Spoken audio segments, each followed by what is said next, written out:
So, ayan. Ito yung itsura ng terrace namin. Ang ganda siyang kulay. So, ito is cucumber. And then, may sili dito. I don't know kung alin dito yung siling labuyo or siling panigang. Ayan, malilit lang yung kanyang dahon. So, kukuha tayo ng mga ilang veggies na ililipat natin doon sa likod ng bahay ng ate ko.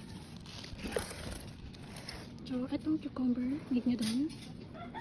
So, ito, kangkong. So, pinagtabasan siya ng kangkong. Then, ito, galing sa seeds. Wala may kangkong. Ito, yung mga talong. So, ang liliit. Hindi ko alam bakit ang liit niya. Nabili ko lang yung seeds niya sa online. And, basil.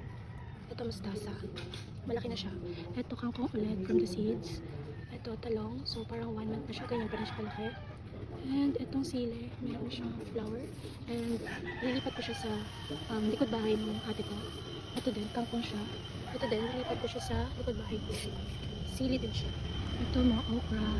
Ito pechay. Maliliit siya and ang haba ng tangkay niya.